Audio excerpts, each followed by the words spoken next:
What's up, everybody? This is Simon with the Ideal Hour. Today, I got a guest, Joshua Norris. Joshua is an expert with digital marketing. He also has over 100,000 Instagram followers, specializes in YouTube. I have a YouTube channel, so I want to hear what this guy has to say. I'm sure you do as well. Joshua, thanks for joining the Ideal Hour. How are you today?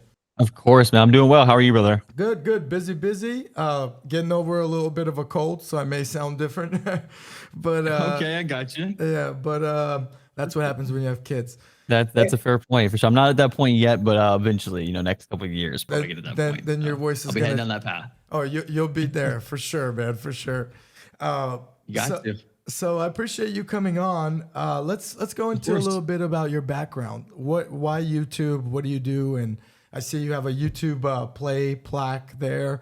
Yeah, Congratulations. and I was gonna go for the million, decided not to. Got kind of bored. Not gonna lie of Oh it. yes. Yeah, so essentially, kind of my background a little bit. Started off content creation several years ago. I've actually been on YouTube since 2006, and for reference, I'm 24 right now. So about almost 2 decades. I've been on YouTube now. Obviously, YouTube 2006 when I was 6 years old is different than YouTube in 2024. It's a completely different game, but I have again almost 2 decades of experience on the platform, been growing for a long time. So that's kind of my background. Started off in content creation, just enjoying it myself. When I was in high school, I started a video production company, and I used to skip class and stuff like that to go film for different people, do photography, video editing, and stuff like that. And that's really before social media and influencers were really a big thing, and they didn't really have personal brands on Instagram. So luckily, Yeah. I was kind of at the forefront of that, and that's how I really started my first ever business. Why did you start the YouTube and that's at a young age? I'm surprised you must have had a consent from your parents. Because back then YouTube was completely different. Like YouTube was just a completely different platform. It wasn't like what it was now. It was just strictly entertainment. I mean, you couldn't even really monetize on YouTube till like 2014, 2013, around that time. So you really couldn't do anything besides, just brand deals and stuff on the platform. But obviously I never took YouTube in that perspective. I kind of saw a shift around, I want to say 2016, give or take, when video content really first started. So people started posting stuff on Instagram for personal branding purposes. People have been doing YouTube for years, but more for the entertainment side, not really for the business side. So I kind of caught onto that really early. And that's when I was doing a lot of Instagram stuff. So if you know like what Instagram GIFs are, like little stickers you can put on your stories, I was one of the first ever people to actually do those. I actually worked with Jacob and Co. I worked with Red Bull. Red Bull was probably my biggest client I've ever worked with for any type of project.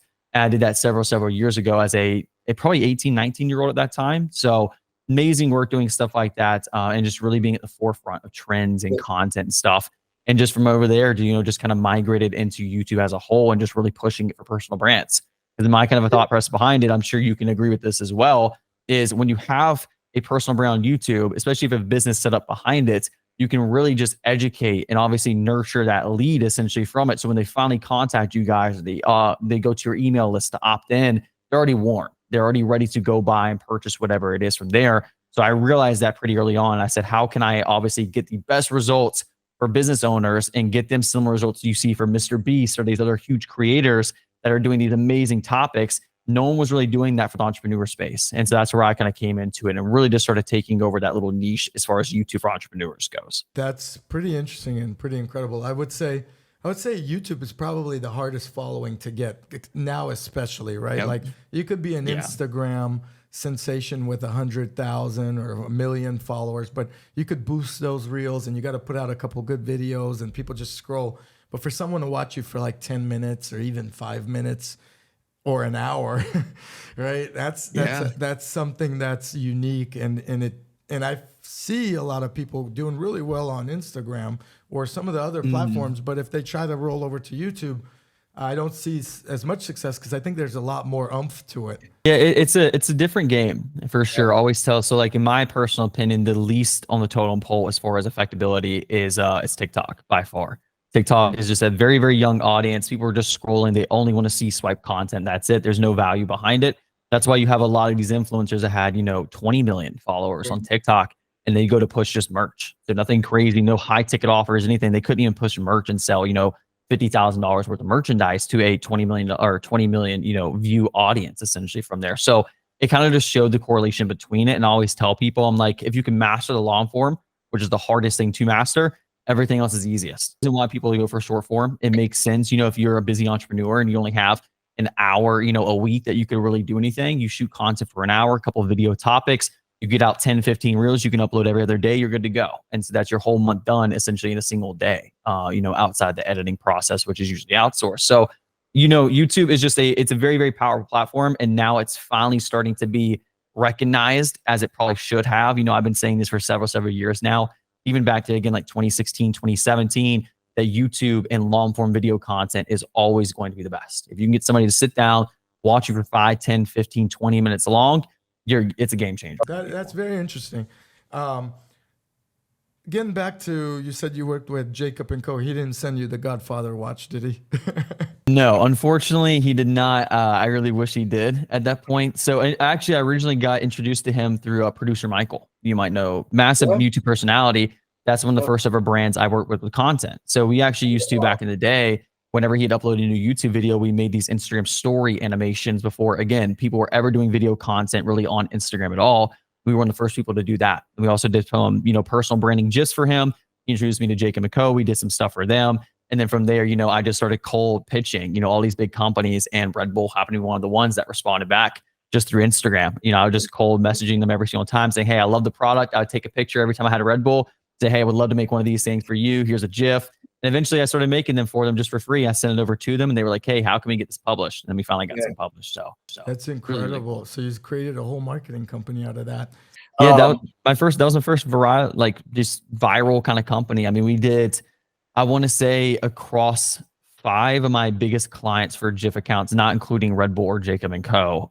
So before those ones, we did about like 5 billion views, all organic, just from GIF stickers. So insane traffic for it. So I always kind of told brands, I'm like, hey, if you want to get, you know, your brand awareness out there for certain keywords, we can rank you guys at the top. People will use it, get your brand out there. So it's really, really good. So I used to do that back in the day. How has that evolved? What do you do now, or what type of clients are you going after now with your experience, of course? Yeah, so I have essentially 2 businesses. One's in basically upcoming right now, about to launch it. My main one is Jane Digital Solutions. That's what I've been running for several years now. Again, started off sounding like a content production agency, now moved more towards like the management consulting kind of side of things for YouTube. But that's all we focus on that business specifically. It's just YouTube. How can we grow a client's brand on the platform? What can we actually do to get them more results? And then take those attention that we're getting and drive it into their business. That's our entire goal, is just, you know, going through and making sure we're building a good strategy on the platform to really get them results. And so there's tons of different ways. We can obviously dive into that if you want to. And also, I actually have your channel pulled up as well. So YouTube, I'll kind of break it down as a whole on like how everything works. So it's going to be a little bit different. And when I say entrepreneur space, I just more mean of like business as a whole. It's a different game compared to a Mr. Beast video. The 2 different types of categories. And so when we're talking about entrepreneurship, it's more niche content. So the first step of every single video, if you want it to go quote unquote viral, is the video idea and the topic. So some video ideas like Mr. Beast video giving away a Lamborghini, millions and millions and millions of people can watch that. If somebody's talking about trading coins from 1989 to 1992, there's not that big of a market. So viral in that niche category might only be 5,000 views. So you have to talk virality relative to what audience you're obviously pushing forward to and trying to get attention for. So that's kind of the first step, and understanding what they want to see. So as soon as you have a good video topic, the first step of it is your frontline stuff, which is click-through rate.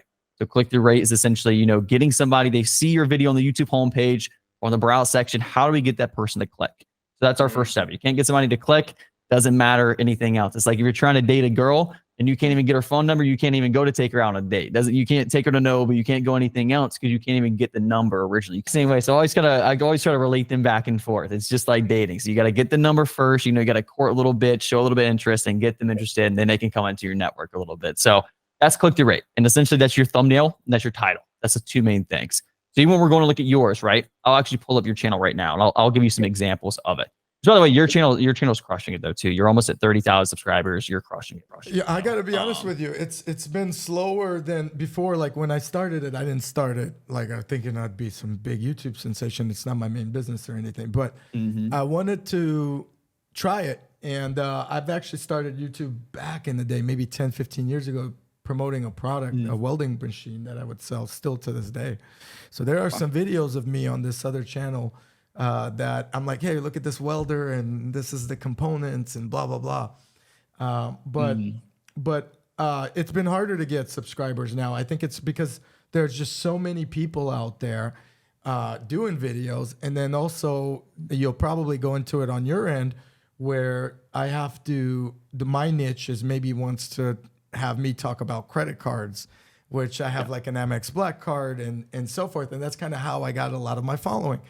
But I want to talk about fun stuff like you're sharing, how to improve yourself, how to, I just had a guest right before you that was a recovering heroin addict that now opened her own recovery facilities and sharing her experiences. So the point of it is YouTube is not showing me love. So maybe you could tell me why. Yeah, so always the easiest metric to focus on up front is click-through rates, right? And so YouTube actually breaks it down. If you go into your YouTube studio, which is your YouTube settings, you can actually see inside of it your click-through rate. It'll show your impressions, which impressions just essentially just means you're showing your video on the YouTube homepage, and then click-through rate just means the percentage of people that was shown, how many of them click onto the actual video itself. You can actually click into that, and if you sort it by essentially since you uploaded that video, you can click and see which category actually has your click-through rates. So there's multiple different categories on YouTube. So for example, homepage, it could be browse, it could be YouTube search, whatever it is. So depending on how you structure your video and your title, that can affect your impression to click-through rate essentially for it. So essentially, if you have a YouTube video that's kind of like a how-to video, but you don't structure it on the top line as far as your title and thumbnail to be a how-to video, you're going to get a lot of impressions on the YouTube search category, but you're not going to get a lot of clicks, because it's more set up for the browse feature. So we're studying a lot of the data on the back end on how we can actually get more people to click based on what the video is going to be about. That's our main focus for it. I got you. All right. So what am I doing wrong? Yeah. So with yours specifically, there's two main things I'm seeing right out the gate. Titling, right? Titling should be very, very short, very concise. And so what we always tell people is 45 to 55 characters max. Now, the reason we say 45 to 55 is because after 55, it gets cut off on mobile. Right. And now mobile makes up about like, give or take, 60, 70, 80% of all YouTube users. So the majority of people are going to be on mobile. So the problem is, some people might say, for example, it's like the top 10 best credit cards to have if you have poor credit. So people, if you're basically your title is like, 60 characters, 70 characters long, and they're seeing poor credit at the very end of that, that's the main thing we're trying to drive to get people to click on there. Like, hey, if you have bad credit, watch this video, show you some good credit cards to get. But if that's being cut off, they're not going to see that. So now those people that normally would be interested in it are going to leave. And so the second step of what happens is if you're getting the wrong people on your video and they click on it and they don't watch a lot of it and they leave pretty early on, to say the first 30 seconds, 60 seconds, YouTube's going to say, hey, we're not getting much people to click on this video. And most people who actually do click on it aren't even watching it. So we're not going to show this out to more people. And that's how a video just instantly goes down. So that's how you think you make a hit. And it might be a great topic, but then YouTube completely throws it in the trash right away. Yeah, because they're studying data. Basically, the back is essentially, and most social platforms kind of work like this. I just know YouTube specifically with it. What YouTube does is it sends it out a little bit of it to your initial audience, through notifications and stuff like that, which notifications right now on YouTube are just horrible anyway. They'll send it out to those people first, right? And that's your first, a little initial test. Then they'll send it out to a brand new audience on YouTube who may be interested on it based on the keywords, what you're talking about in the video, all that good stuff. And based on the interaction between the both of those, if they're seeing that you're having a very, very low click-through rate, say like a 1.5% click-through rate, YouTube's like, yeah, this is not worth sending to more and more people, because that click-through rate's just going to go down the more broad you What go. is a good click-through rate on average? On each industry. That's the whole thing. So we'd have to see kind of like the internal. So for example, like real estate, you can get, some higher click-through rates. If you're going, with just like a Mr. Beast kind of, video, you can get up there to around like, 10% click-through rates, 12% click-through rates. So we had one of our doctor clients that we did. He was a dermatologist. We did like, pimple popping videos and stuff like that. We actually drove a lot of traffic to his in-person clinic. It was crazy, the results we got for him. So we were seeing on some videos like almost 20% click-through rates. It's a weird niche for his, for sure. It's a unique one. But again, some of his, we're getting 15, 20% click-through rates.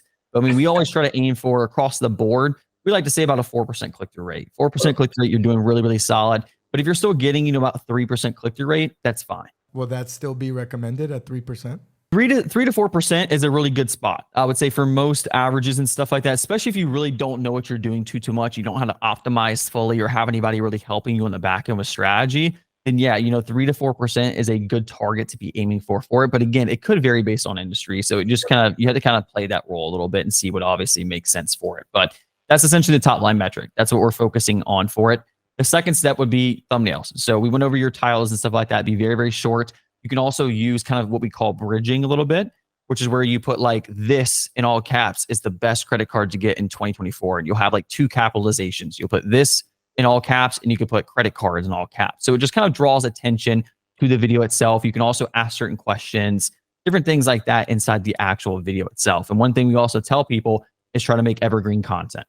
I'm pretty sure you probably know evergreen content, but for the people listening who don't, essentially means videos that people can search up 5 years from now and are still relevant. So if you made a video today saying, the best credit cards to get if you have low credit, you could essentially make that video and it still could be relevant for 5 years to come. So if you have a business set up on the back end, like an email list, or you have some type of, free PDF that people can opt in for in the description, that thing can still be generating you leads for your business for years to come because it's an evergreen video that's constantly being searched up for years to come. So something like maybe your first Rolex, because that's someone's going to always look that up. Let me ask you a question.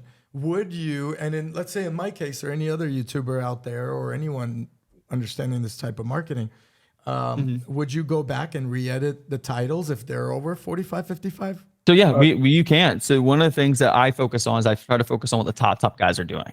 So obviously, Mr. Beast is doing YouTube at a higher level than I ever am and probably ever will, to be completely honest. And so I study the different things that these top guys are doing. They're spending millions of dollars a month. I mean, Mr. Beast per thumbnail spends about $15,000 to $20,000 per thumbnail, and he makes about 5 per video, give or take on average, just for testing. So I mean, you can see kind of like the level of what they're doing stuff at.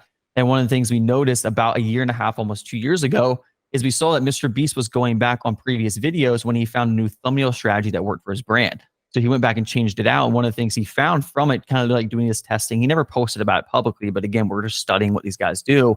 And he posted this one video from 2 years ago. It did well, went pretty trending in the YouTube algorithm. Then it died off. 2 years later, he changed out the thumbnail, didn't even touch the title, just the thumbnail alone. It went number 2 on trending within like a week again. And that's a 2-year-old video. So he showed that because of his new thumbnail strategy, he knows what works now with his audience. He re-uploaded basically new thumbnails to his old videos and it skyrocketed the traffic. So even if you want to fix old videos, you can. So it's a good point that you obviously brought that up. A lot of people just feel like once they upload a video, it flops, it flops. If it, if it did amazing, but you can still go back and work on the frontline stuff of it. And that content, I would imagine, was relevant today, like you mentioned earlier. That's why people still kind of looked it up or whatever. All right. Yeah, exactly. So what are the basics to uploading a video? I mean, what would you recommend to a client that they should do? I mean, we talked titles, we talked thumbnail, descriptions, links. Does that help you? Tags. Let's go into kind of, video uploading on YouTube 101, so to speak. Sure. So I would say the main kind of things you want to focus on, like SEO and stuff like that, and keywords still do help. They're not as prominent as they used to be. I would say it honestly helps a little bit more for Google rankings over, on the Google side of things, because YouTube is owned by Google. So, it's just like if you looked up right now how to fix a toilet, it's a YouTube video popping up at number 1 on Google. So it's very, very good even for stuff like that. And a lot of times, by the way, I have done that. By the way, so that's proof of concept with it. And the cool thing about it is once you really start thinking about it outside of just a content piece, it's a lot of those videos that are ranking high on Google actually have basically their business set up behind YouTube. So if you want to learn more about, plumbing or anything like that too, or you're a plumber and you want to learn how to fix whatever it is, you can actually start bringing people into your business on the back end from those videos. So that's a whole separate topic. But as far as actually uploading content goes, you can do a little bit of SEO. And what I mean by SEO is the first thing that we always do is we copy and paste the title as our first line of the description. Essentially what that means is because if we're setting up our title to have keywords that we want to rank for, again, credit cards, 2024, poor credit, things like that, those are keywords.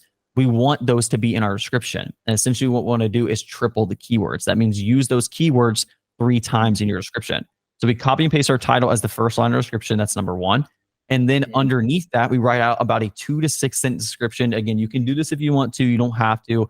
Again, SEO doesn't play a huge role as it used to, but it still can help you out.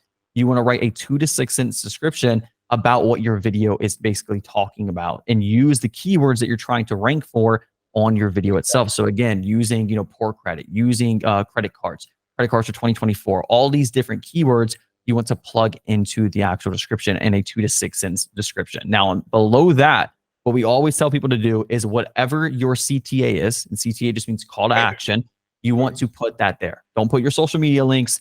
Don't put, your Visco account, whatever it is. You only want to put your top CTA. And ideally, we always tell clients you want the easiest opt-in CTA. So if you have a $50,000 program and you try to put that right there, you're not going to get anything from it. I'll be completely honest. Nobody, maybe you might in 3 years, you might get one person to click on that and buy it straight from there, but you're probably not going to get anything. Versus if you have a free PDF, you have an ebook, you have an email list, it's the easiest thing for somebody to opt in for, so they'll do it. And then if you have your business set up on the back end, you can convert them down the road. And that's a separate conversation. That's more on the business side of stuff. But we always say there, you do your CTA next. And then after that, it's really up to you. If you want to put your social media links down there, you want to write out more stuff about your business or whatever it is, you can put anything else underneath that, whatever it is that you want. One other thing I will say about it though, is if you want to use hashtags are so relevant, never use them in your title. Use them at the very, very bottom of your description and only use up to 3. And the 3 that you use should be relative to what that video is, because if it's not, it's actually going to hurt your video. Oh, wow. Interesting. And it sounds like, so it sounds basically that you should describe it. And it sounds like someone wants something free. They're not going to pay for it up front. But you're basically kind of like fishing. You're getting their email, you're getting their contact, and the sale will come afterwards. So you're kind of just mildly introducing what you're trying to offer through the CTA that you mentioned. Great, exactly. Great idea. Sounds like sounds like all your stuff, which is great. I mean, we did, so like this past year, 2022, we did a little over 2 billion views organically on the platform across our clients' accounts. Did about $7 million. And then this upcoming year, 2023, we just finished off around right at 3 billion views organically. And I want to say about $9 million organic, just from, again, all of the YouTube channels. That's great, Josh. Now, Josh, let me ask you, typically if someone wants to hire you, let's say me or anyone out there listening, who knows where this gets to, right? This is evergreen content. What is someone like you, or how much do you typically charge a client, or what can a client expect to hire you to consult or even manage? I imagine you do both. Yeah, we do both. So it just really depends on what the client wants and what their needs are. So we do one-time consulting deals where we can actually go through and teach you everything. So we'll show you all the inside stuff. That usually is a higher 4-figure investment for it, around that $4,000 to $6,000 range, one-time fee, and you're good to go. But again, you'll learn the information and you'll be set for it on the YouTube platform. As far as actual monthly packages, we do also offer those. We typically have about 3 different packages that we can go through, ranging from just, having like one consulting call, doing some optimization on the back end for you, but not full channel management, all the way to full on channel management, a copyright support team, like the entire thing, and replicating exactly what we do with all of our top clients as well. So we literally have the entire process, even with YouTube reps, so we can help our clients out. So. That's incredible. And for those that want to kind of do it themselves, we covered titles, we covered thumbnails, and it's hard, guys. I do want to tell you out there, it's extremely hard to manage everything. I don't personally upload it and manage it or create the thumbnails. I did that maybe like for the first 10 videos, and I said, forget this. And it's a lot of work, and it's a team, and you're competing against teams and people like Josh as well, who's helping teams. Josh, for those that are kind of starting out, how important are end screens? How important are cards in these videos? Like, what do you say would also help one person over another through this analytics or through the algorithm, not necessarily through the creativity or the way they present? Yeah, so I honestly, which I have a pretty strong opinion on this, and maybe it's not the most, sought after opinion on it. I don't think they're really that beneficial. I think when you're at like a higher level, they can be, to redirect people over to other videos or different things that you want to push them to. I think when you're starting out, the 2 things you should focus on, or 3 things, I should say. Number 1 is making an amazing video that actually has the potential to reach a lot of people, whatever niche you're going to be in. Again, if you're in the Mr. Beast niche, it's going to be 10 million, 100 million like people for it as well. You want to be able to reach a massive amount of people. If you're in, again, the real estate kind of niche, you can be a little bit lower on that. Maybe you're trying to reach for 1 million to 10 million viewer range on a video. So I would say, obviously, focusing on the video idea is always number 1. Number 2, again, is going to be your click-through rate. If you nail the click-through rate, then the 3rd step is going to be your view duration and your retention rates. Essentially, retention rates just mean once you get somebody to a video, how do we keep them to watch that video as long as possible? For a 12-minute video, what's a good retention rate? I mean, we always kind of shoot for about 40, 50% retention rate. That's what we obviously want to try to have happen on a really, really good note. But again, if you're starting out, you're not going to really know what you're doing, especially if you are brand new. We're talking to the person that doesn't have the money or doesn't want to delegate to anybody. They just want to learn it themselves on their own. You just need to be obviously trying to improve. So every single video you upload, even if it becomes the worst one on your channel, so essentially within the last 10 uploads that you have, it's ranked 10 out of 10, which means it's the worst at the last 10 uploads you have. That's all you want to do is just, why did this basically video like flop as a whole? So it's like, was it the title? Was it the thumbnail? Was the retention rate really bad? Because you can really just go through and if you study the data on the inside of your YouTube channel, you will find out why a video didn't work. And some people like to try to say that, you know, it's something on YouTube's end or whatever it is, or the audience didn't like it, whatever it is. It's like YouTube will show it to the people it's supposed to go to. Like YouTube's algorithm is literally perfect. That's why Mr. Beast can replicate his videos over and over and over again. He's not getting lucky. He knows what he's doing. And so if you can just study your data on the inside and know what works over time and know what doesn't work over time, you can grow your brand. And again, sometimes if you're doing it smart, it can take a little, you know, a couple months and you can really start getting some good traction. Some people might take, you know, a year, 2 years, 3 years to really get some good results. I think Mr. Beast even said it took him like 6 years or something like this. Somewhere down the line, he mentioned something like this, where, you know, it's not an everyday thing. Now, of course, he does stuff that really will get just a broad range of audience that wants to be entertained. And Exactly. And goes back to your point, if you're specific, you got to stick to that specific.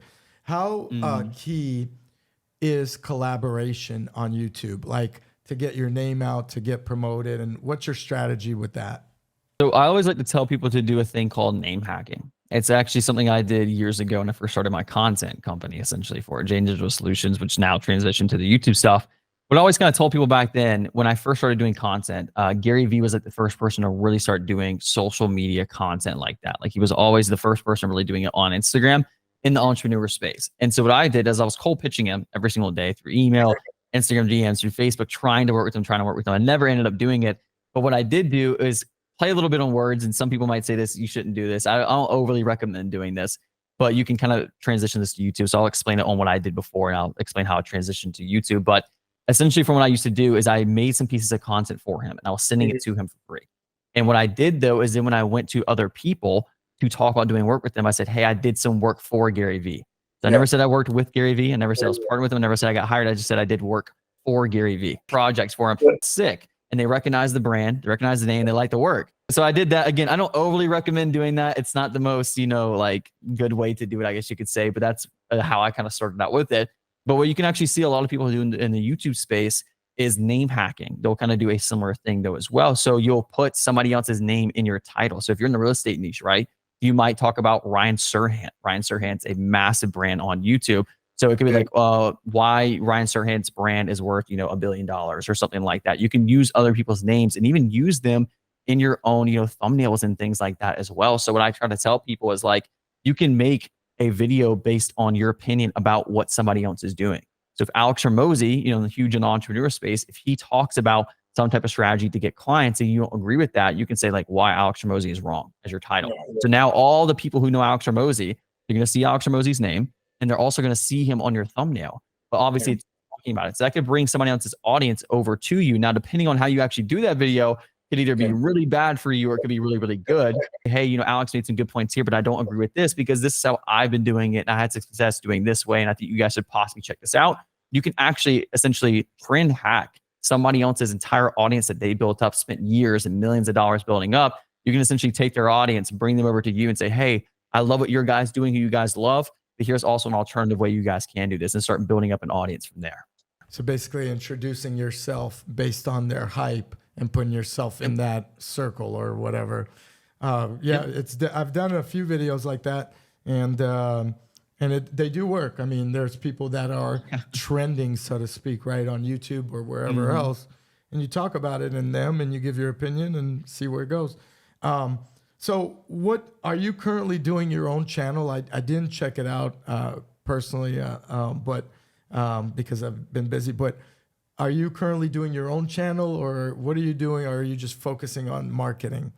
I'm focusing on marketing mainly right now. So the plaque that I have behind me is for my personal brand channel, Josh Norris, same username handle as my Instagram. It's completely white. So I wanted to see how fast I could grow a channel from 0 subscribers to 100,000 subscribers. And it was the craziest benchmark I had. I had it documented on my Instagram story. If they go to my Instagram at JNRRIS, You actually go to my highlights, you can see tons of YouTube results and stuff there. You can actually see when I hit the 100K, I hit it in 58 days on a brand new channel, all organic, 178 million views in 58 days. Main results for it, it was mainly short form content. We didn't do anything long form for it.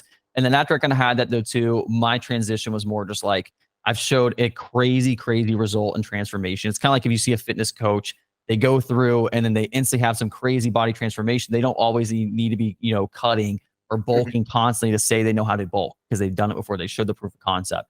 So that's essentially what my whole thing was. It was like I already knew how to get great results on YouTube, but I wanted to show people I could do it for my own personal brand and really just elevate that. And I did it in an extremely fast way. Got some amazing results. So inactive. Eventually, I might do something with it.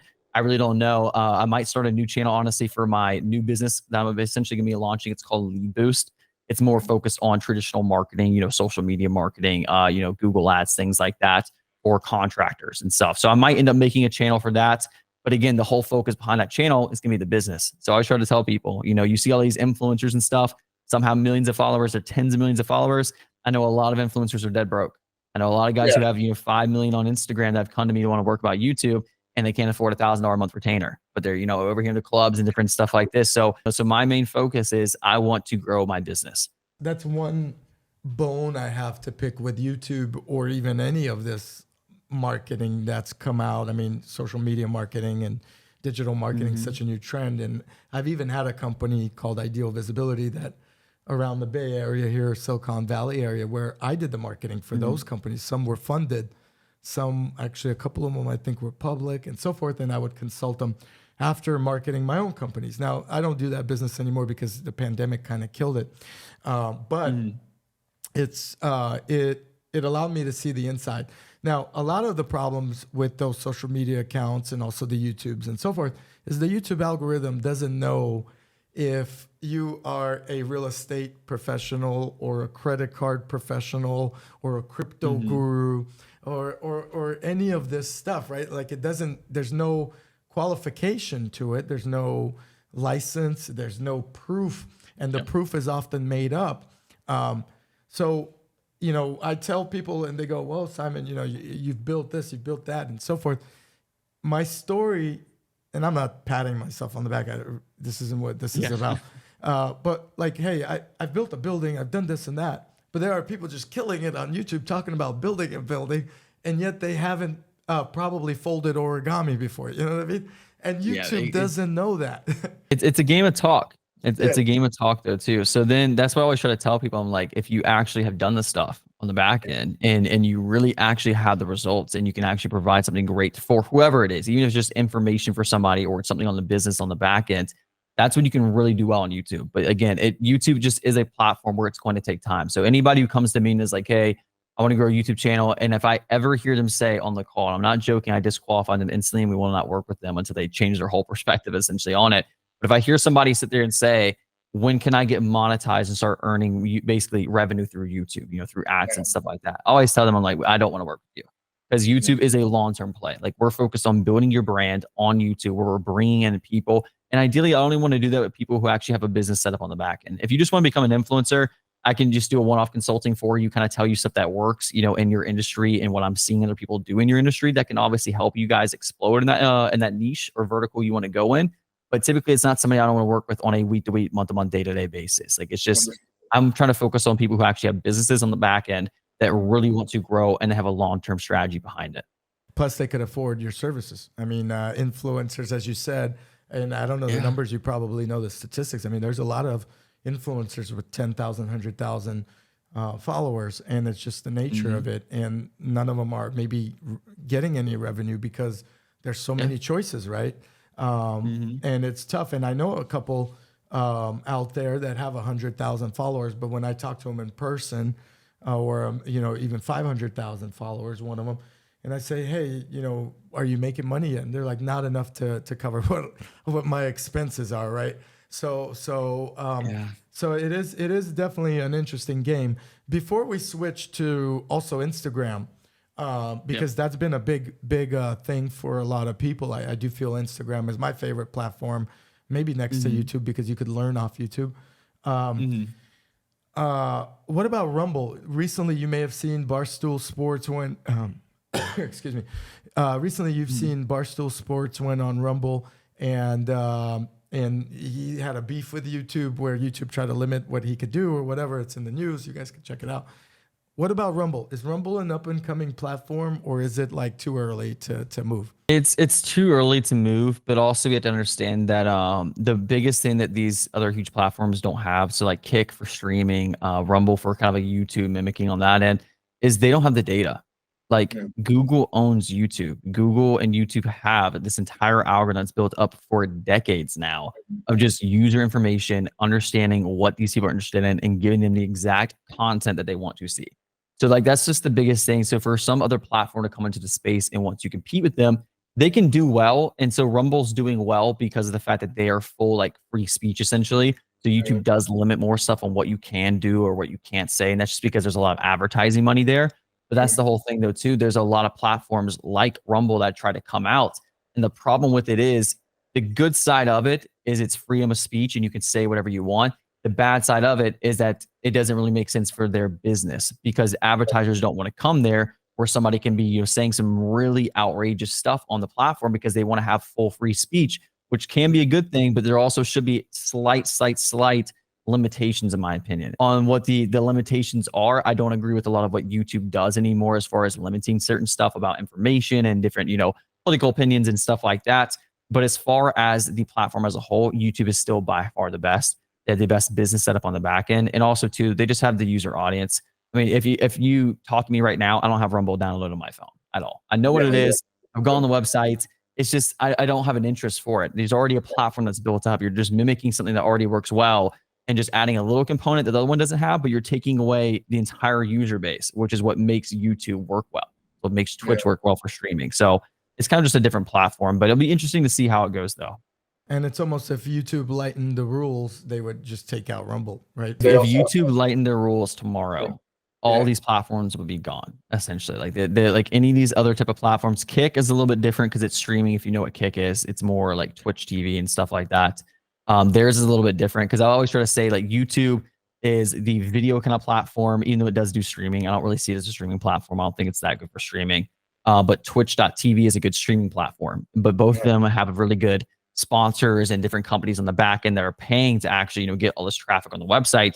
So they can't really afford to, go against what those advertisers are saying. Because if they do and they want to say, oh, we'll get all these free speech, then all these huge companies are essentially going away. And that's how YouTube actually makes money. YouTube makes billions of dollars. They're not giving that up. And I think to also, and you mentioned it, the back end, but to add to that, the Google search engine itself. I mean, that's such a big search engine that correlates or links with YouTube. So you're getting all of that audience, which is Rumble and any of these other platforms. You really got to go on Rumble to search for anything versus just a search engine, right? So if you're a dentist or a contractor, as you mentioned earlier, someone may be Googling a contractor and you're the guy that pops up. That's not going to happen on Rumble, or it's not going to show Rumble, in there. Exactly. There's not that demographic market on there yet. And so that's what I always try to tell people is like, the good thing about YouTube though too, as far as a business, which again, my whole focus is always the business. Like I don't want to be on YouTube to have 10 million followers and not make any money. Like I'm here to make money. If I wasn't making money, I would not be here right now. It'd be completely different vertical. And so what I always try to tell people is like YouTube is the second largest search engine in the world next to Google. So Google's number one, YouTube's second. That's a fact. Like if you Google it right now as well, maybe Google's swaying it because you're using Google to say it. But YouTube is the second largest search engine and people come to it to learn and, be educated about various topics. That's why I try to tell people, like, if you're in any space or any industry or vertical, you can come on there and just create content about what your customers or your ideal client probably has questions about, what the problems they're facing are, like things that they want to do. Like, you just talk about all those things, you're instantly going to bring those people in. So even for myself, right? Like if I do decide to do this with the contractor niche, which I don't think I need to, but I'm debating on possibly doing it and really just going off in the industry on it. But if I want to go down it, it's just, I will talk to all these contractors and say, what are some of the biggest problems you guys have with scaling? And then just constantly making videos about scaling for them, how they can increase their teams, increase margins, how they can get more leads, how to get better quality leads, all these different content. And then guess what? If there's a roofing company that's trying to go from $1 million a year to $10 million a year, they're probably going to go on YouTube and say how to get more leads, how to get better quality leads if their leads aren't that good. And guess what? If my video comes up and they watch my full video, it's 20 minutes long, I show them the strategy. I already know this roofing company is not going to go on Facebook and start learning how to run Facebook ads. They're not going to do that. But so even if I show them the entire blueprint game plan, say, here's all my chips, they're still going to say, can I just pay you to do it for me? I'm like, okay, that's fine. But now they trust me for it. And I brought that person into the business. And that's how you just scale up from there. So you're putting in content. So instead of even running advertising dollars to get these clients, which you still can do as well, you can also just have the organic content if you set it up the right way to be generating you leads. And that's the biggest thing is I see people doing wrong is they're doing it to kind of just create educational content, but they're forgetting that your business is the thing that's actually making this whole thing go forward. So you have to be focusing on the business and how you can convert these viewers, essentially eyes, into dollars in the back end. Yeah. And I think it's also important to say that with YouTube, what I noticed maybe in my niche, especially let's say credit cards or finance or investing and business and entrepreneurs and so forth, people also have the back end money for revenue where you'll sign up for a credit card, they'll get a bonus, or affiliate marketing, they'll sell you the equipment they're using or whatever it may be. So that's also important to note for the audience, which is maybe YouTube monetization's not paying you as much, or maybe you're still trying to get monetized. But if you could, on the back end, just like if you're a contractor or a tool distributor or whatever it may be, you're kind of pushing a product, you're also collecting on that. And we've seen a lot of YouTubers do that. Thank you for that, Josh. As far as going on Instagram, what is your strategy there? Obviously, you have a successful Instagram account. Looks great. What's your strategy there? How important is it? Would you say your Instagram has helped you, or is it a good funnel to YouTube? I mean, what can people expect? I think the platforms work in reverse. I think YouTube is where you funnel people over to other platforms. I don't think it works in reverse. So like if you post an Instagram story and say you have, 1 million followers on Instagram and you get, 40,000 story views daily on average or something like that, right? You post your YouTube video, majority of those people, maybe 10% of those people will click on it, right? They're probably not going to watch it. Now, when they even click on it, they're probably not signed in. So they're really not going to watch it. They're not going to engage. So it doesn't really work in the reverse trying to get people to go to YouTube. But YouTube is really good because, again, the intent behind the person who is behind that video that's watching that is so much higher now. They're not just spending 60 seconds watching, not just swiping on your page really fast and then leaving.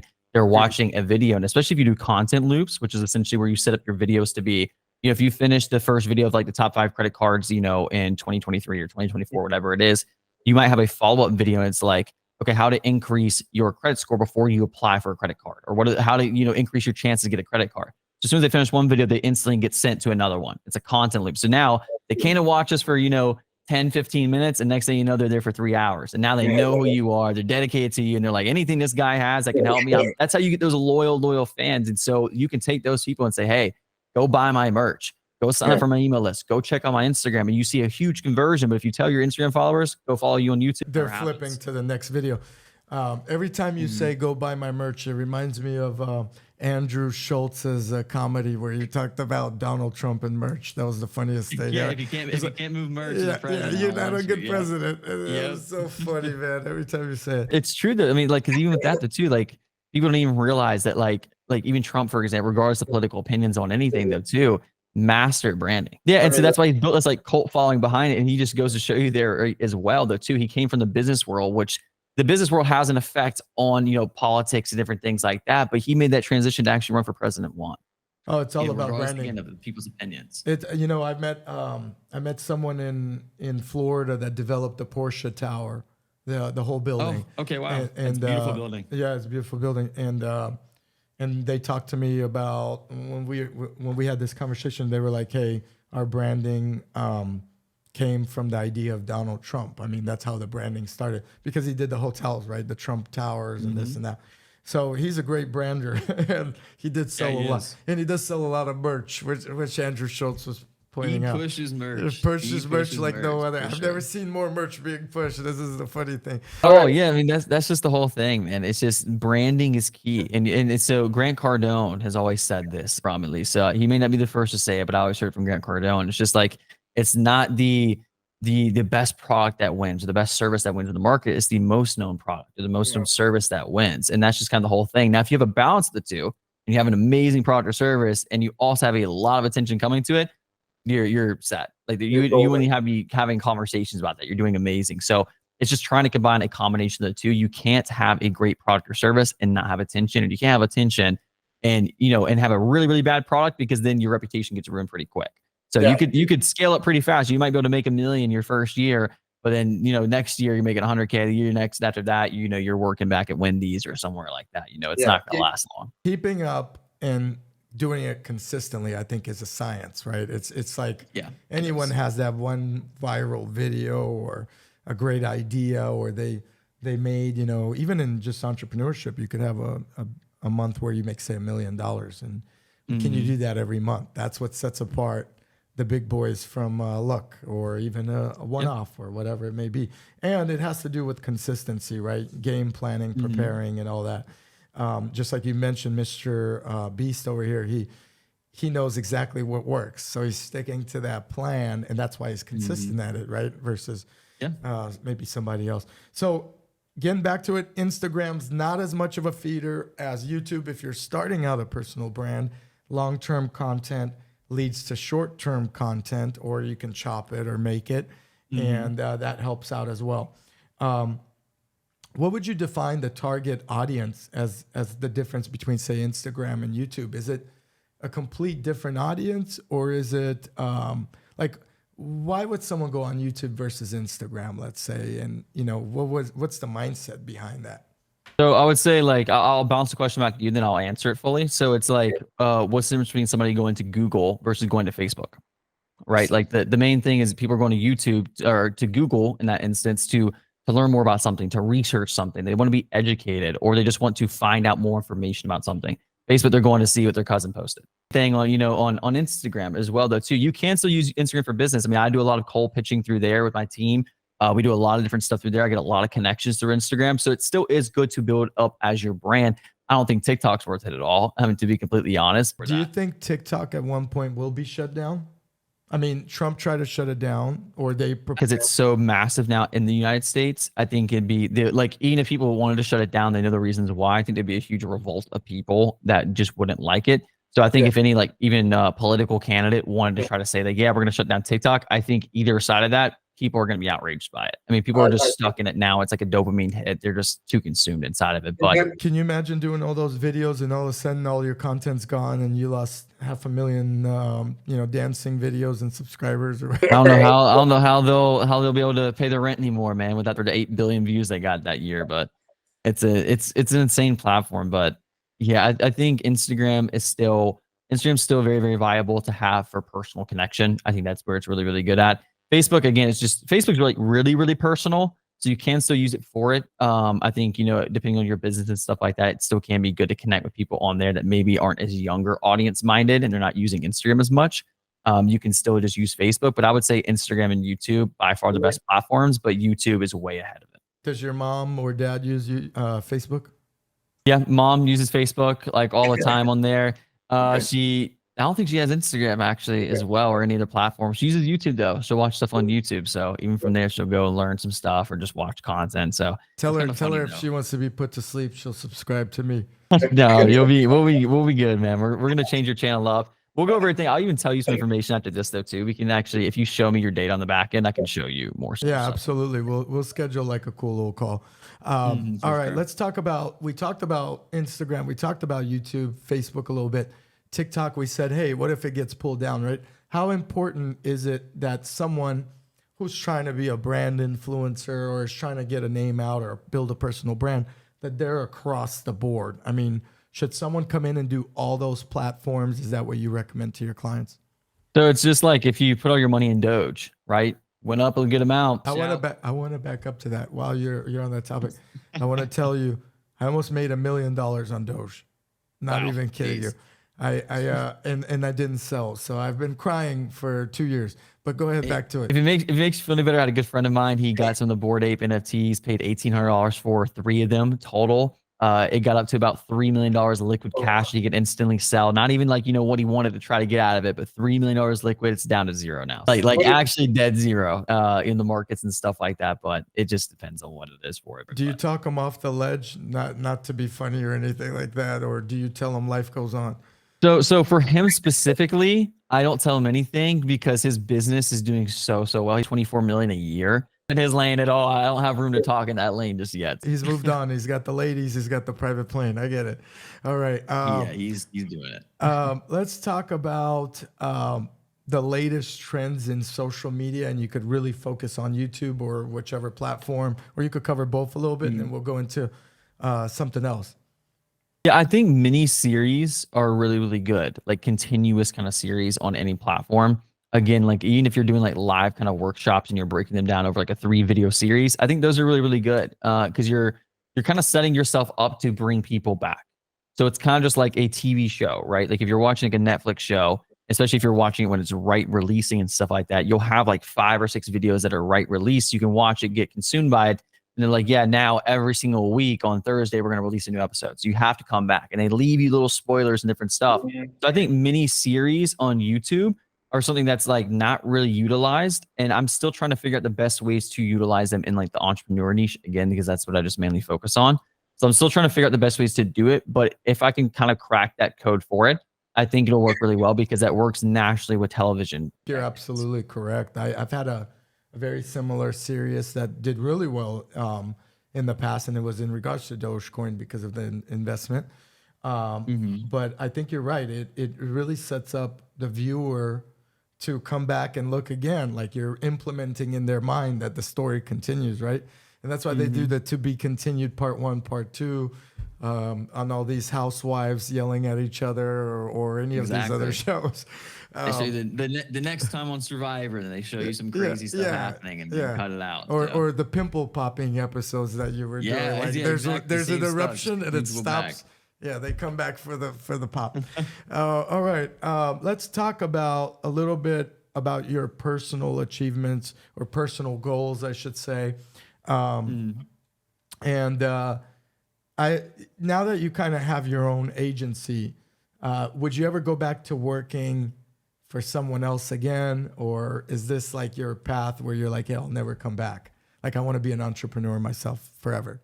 I would say if it's in my control, then no. Like I'll never go back to traditional stuff. Again, I've always just kind of had that entrepreneurial blood. Even when I was in high school, before I even started doing like the video production stuff, was kind of like around that same time.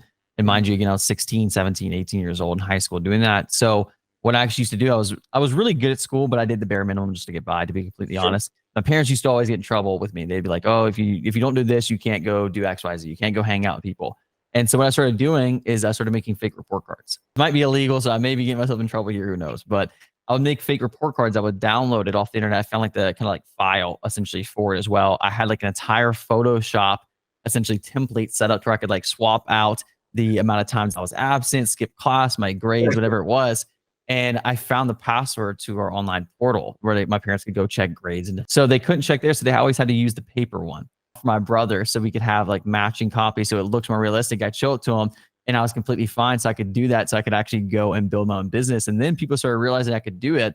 And I started having like little side hustles. So every single time it was progress reports or report cards. Progress reports, I probably made about like $500, but then like actual report cards, I'd make probably close to $1,000 every report card season. And that's against like 16 years old, 17 years old in high school. So yeah, it's kind of just funny, like my upbringing with entrepreneurs. So I would say if it's in my control, I'll never go back to anything else. I've worked a couple different jobs and stuff like that. Around like 17 years old to, probably like 20 years old. Definitely don't want to go back to. If it's out of my control, I'd probably just go sales, to be completely honest. If I had to do that and it's not in my control, I'd probably go sales. Where did you grow up? Like what area, Josh? So originally I'm from Augusta, Georgia. So if you are a golf fan, anybody listening to this, if you know golf, you will know where Augusta is. If you don't know golf, you have no idea where Augusta is. That's what I always tell people. So Augusta's home to Masters. So for 1 week, our entire city has a lot of people there. All the big celebrities are there. And then a week after that, it is completely desolate again. So that's where I grew up. When growing up, did you look forward to that week or? It's kind of cool. So I never actually even did it. But the Masters is actually really included with like a lot of younger kids there. So you'll see a lot of younger kids work the Masters, like under 18 and stuff like that. They'll actually hire you for these jobs. And so a lot of kids in high school and stuff, being 16 years old, you can go work in the Masters for that whole week, serving food or, doing trash, whatever it is. Usually from people I heard, you kind of wanted to be doing serving food because you get tipped like crazy. Yeah. But I know, people that would make, $4,000 in a single week, 16 years old, in a single week. And yeah, you're working, from 5 in the morning till like, 10 p.m. at night or whatever it is for, 7 days or whatever the whole time of the event is. But, it does work out pretty well, but it's kind of just a funny little niched area down there. So you never ran into Tiger Woods, is what I you're didn't, and kind of funny story about that. Not really about Tiger though, but my father, his mother, she actually did the sizing for the Green Jackets. So when you win the Masters, she worked there. So we actually are on the list to get Masters tickets every single year. So we usually just sell them off and stuff, but we've been putting a good amount of times when we were younger and stuff like that. So it's a pretty cool, like, to be able to go there and be able to see it. My dad used to be able to try on some of the jackets and stuff when he'd go in there. So I wonder if they sell them on eBay. I'm gonna look it up just to see. It's probably worth a lot. it'd be, you talking about the tickets or the jackets? The jacket, the jacket. I doubt they even have them out there. And if they did, the Masters probably bought it and sued whoever put it up there. Probably. All right, what's what are some of your long-term goals? You mentioned you want to potentially start another YouTube channel, another business. Like if you look ahead, and you've obviously just given me kind of a little bit of a background, you have this little hustle mentality to you. I respect it. I also wasn't the best student in high school, but when I was in high school,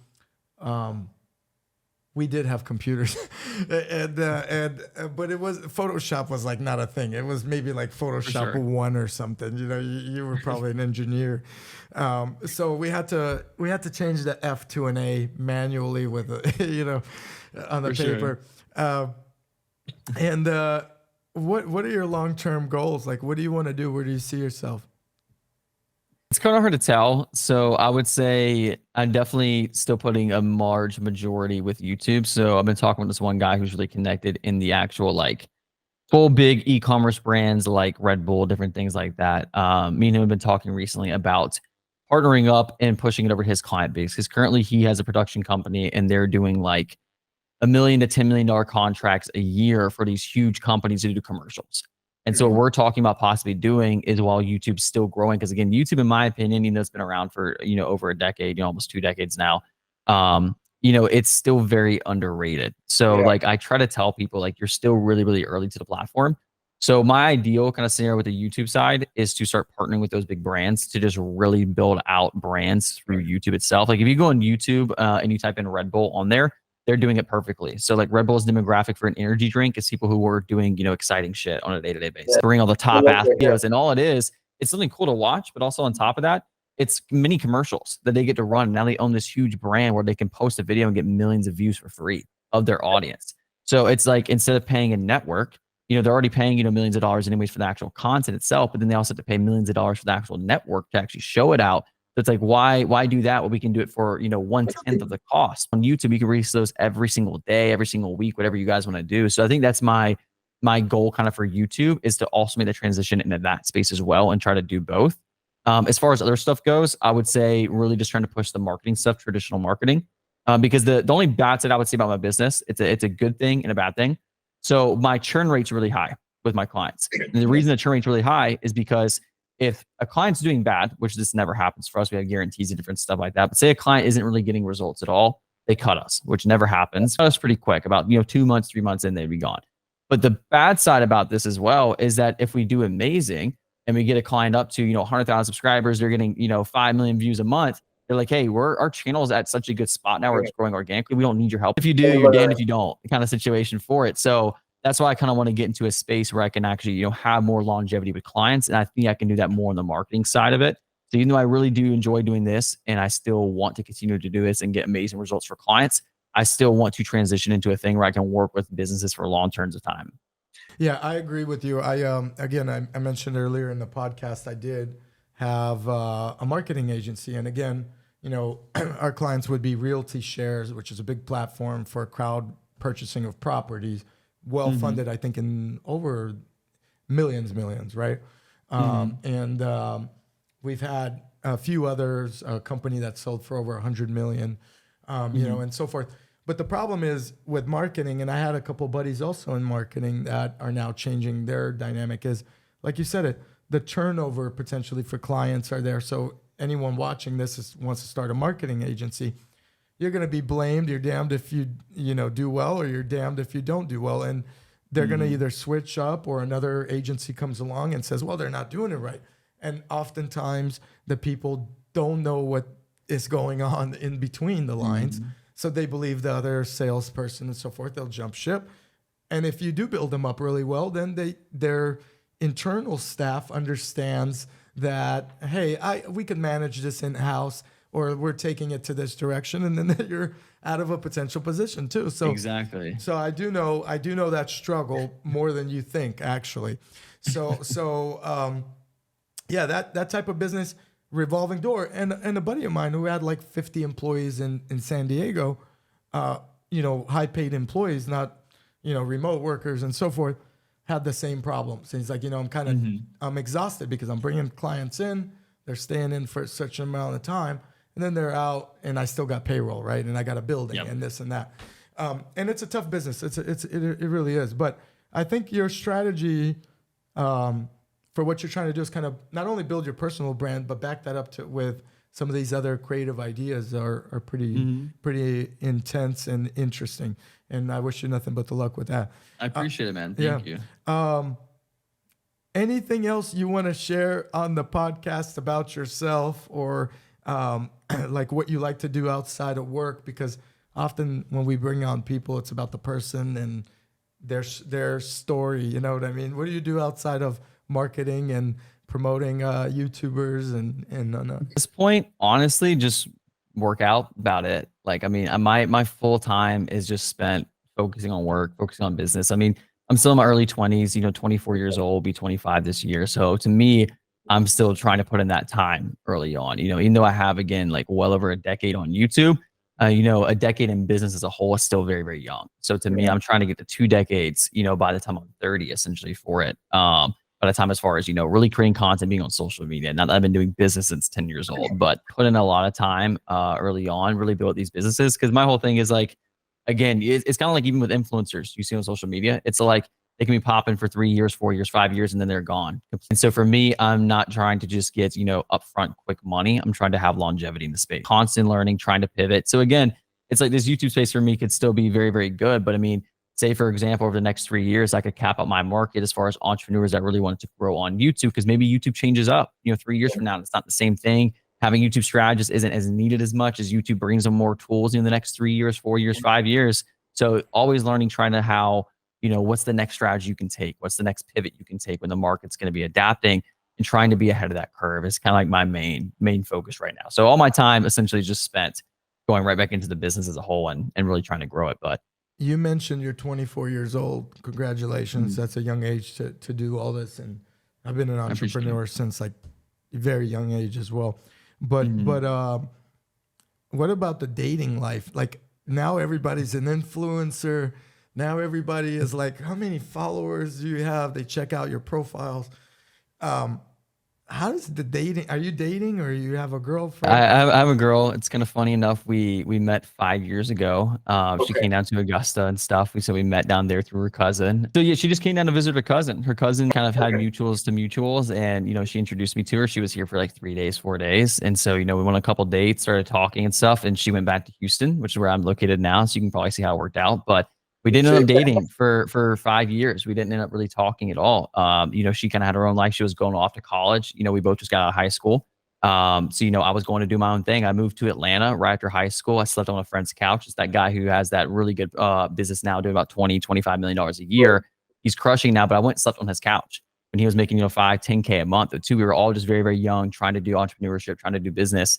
And so, yeah, I just grinded it out for a couple of years, did my own stuff.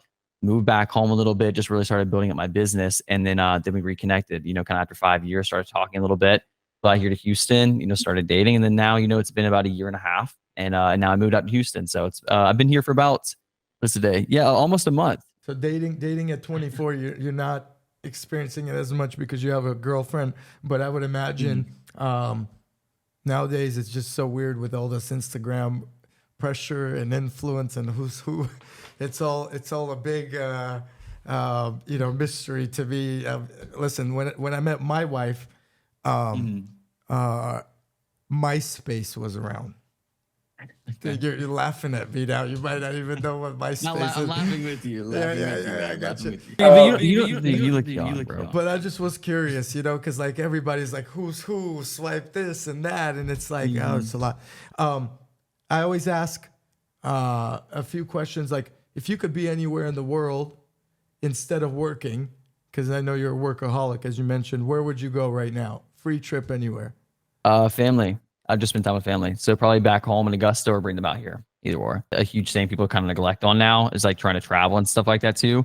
And so I kind of forgot like someone like quote, somebody was kind of talking about it. It's like one of those like cheesy kind of quotes about family and stuff, but it's just like, it's like the last time it's like, say for example, like I live in Houston now and my mom's in Augusta and stuff and my family's in Augusta. So it's like, if I want to go see them, I'd maybe only go down there for, for Christmas, maybe her birthday, and that's it. So it's like, I'm spending only 3 times a year or going to see my mother or my family, my sister, whatever it is. So if you add that up over your expected amount of lifetime, if you're going to have 75 more years, if you just multiply that, it's not too much amount of times you're going to be able to see them. And so for me, when I kind of think about it in that perspective, it's just like, do I want to see my mom another 150 times total ever in my life? And it's like, no, I don't. If I could choose to be at one place, it's just have all my family, one central spot, be talking, communicating, spending time. Good for you, man. That's very nice of you. All right, Josh, Norris, thank you for coming on. I mean, guys, you heard it. We talked about building a YouTube brand, a personal brand, the importance of Instagram, the importance of YouTube, which funnels to which. Is TikTok still relevant? So you could still get the dancing shoes on. They're not going to cancel it, it sounds like, according to Josh. Josh, we'll link all your stuff below of how people could get in touch with you to get your services. I'll be also checking you out for that part of it as well to see what I'm doing wrong. And already you told me my titles are too long, and it actually makes sense with my personality. So we'll be having people cut them down and so forth. But in the end, I truly appreciate your time. I wish you nothing but the best of luck. You have my contact, anything you ever need. I wish you nothing but success. I think that hustle is going to carry over to whatever you want to eventually do and continue to grow. So thank you for coming on and sharing that. Of course, brother. And one last thing I'll kind of say to the whole audience as a whole, though, too. So I always like to reward people who stay to the end. This is one of the things we talk about retention rates, trying to get people to stay to the end. So I'm going to show you this right now for the podcast. For the people who stay to the end that really want to grow on YouTube, I'm going to tell you something that's come out recently on YouTube that people are not leveraging correctly. So if you want to do short form content, you want to do long form content on YouTube, right? You can post a YouTube short. A YouTube short is essentially an Instagram reel that you post onto YouTube. And what you can actually do now is if you go into your YouTube studio and you go to that video, I think it's on the right-hand side underneath playlists and stuff. You can actually essentially embed a long-form video into your short-form content. Talk about the top 5 credit cards. You have your whole business set up on the back end. You have a free call to action, all that good stuff. But you have a video talking about the top 5 credit cards to have in 2024. You can make a YouTube short talking about essentially that same video in very, very quick form. So 30 seconds, 60 seconds, and backlink your long-form video. So that's how the easiest way to transition those swipe viewers into actual long-term people for your brand and for your business that you cannot do across Instagram, you cannot do on Facebook, and you cannot do on TikTok. You cannot do it on those platforms. If you funnel that traffic back to it, you can essentially make VSLs. VSLs are essentially called video sales letters. So what I try to tell people to do is, even if you don't want to do long-form content, make one long-form piece of content that's essentially selling your entire service. You have an emotional buy-in, you're getting people connected to what you're talking about, getting them emotional, wanting to take action to fix that problem or to buy the service or product, whatever it is. And then every single time you upload a YouTube short, you backlink that YouTube video. So it's essentially your VSL, and you're pushing all that traffic over to it. Because the problem with short form content is not that the intent is low, is that people just don't know how to transition it, because there hasn't ever been a way to transition that short form viewership and bring them into a longer form viewer. I agree. Thank you for that. You hear that, guys? That was a freebie. But Josh is full of a lot of advice, so definitely check him out. And that's something that I agree with. I think that's what separates, I guess, YouTube apart from Instagram. And how do you link them to the actual podcast or to the video that you want them to see, where you're getting that monetized dollars? And you gave us a good view of how to do that. Thank you again. Josh, thanks for coming on the Ideal Hour. I hope you enjoyed it. We got to talk about a lot of fun stuff. And it's great, man. I really appreciate you having me on, man. Thank you so much.